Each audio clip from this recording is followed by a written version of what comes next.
उसके बाद आया कि custody of children is granted always to the mother. ये क्या एक लॉ है कि माँ के पास ही जाने वाला है ये, पिताजी के पास क्यों नहीं आने वाला? Why this?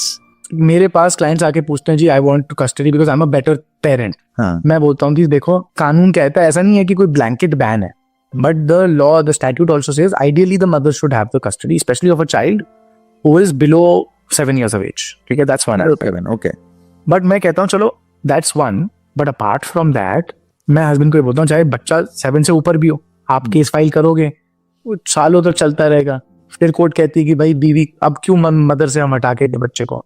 तो मैं क्लाइंट को यही बोलता हूँ देखो जी आप नहीं मान के चलो कि अगर आपकी बीवी जेल में नहीं पड़ी हुई है या किसी मेंटल इंस्टीट्यूशन में भर्ती होके पड़ी नहीं हुई है, लॉकअप नहीं है, उसके अलावा आप किसी सिचुएशन में भूल जाओ कि आपको कस्टडी मिलेगी। विजिटेशन राइट्स यस, आजकल विजिटेशन राइट्स क्वाइट अच्छे मिल जाते हैं, बट अगेन धक्के नहीं दोगे कुछ नहीं मिलेगा। वो भी नहीं दोगे, पुश करोगे you know applications you know again and again, you know, quick dates, everything. If you do that, you will get visitation rights, good visitation rights. Once a week, twice a week, video calling, access to.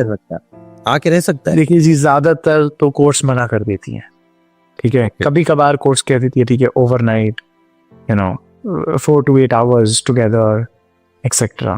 Very, but you know. पर ये कौन check करता है? कोई check नहीं करता होगा, कोई तो चेक नहीं करता है। चेक तो देखिए जी अगर मतलब अगर कोई फादर चाहता ही नहीं है बच्चे से मिलना, दैट्स अ डिफरेंट स्टोरी, फिर चलो बाय बाय। अगर मदर यू नो, बट ये है कि you know in these kind of cases one person asks for something the other person doesn't want to give it to them, right. तो जो मांग रहा है जितना जो कोर्ट ने दे दिया, अब अगर कोर्ट ने बोला है कि हाँ भाई हस्बैंड जो फादर है वो मांग रहा है कि I want complete custody, but चलो विजिटेशन राइट्स दे दो, तो कोर्ट ने कहा चलो ठीक है विजिटेशन राइट्स दे देते हैं you know 4 hours a week। अब अगर वाइफ नहीं दे रही है 4 hours a week, तो फिर हस्बैंड एक और एप्लीकेशन लगाएगा contempt of order of the court की यू नो वो नहीं करने दे रही है। फिर कोर्ट उसमें वो बोलती है वाइफ को कि अगर आप नहीं करोगे तो मैं बच्चे की कस्टडी सीधा फिर बाप को ही दे दूंगी, देख लो। So these are few things that kind of happen, right?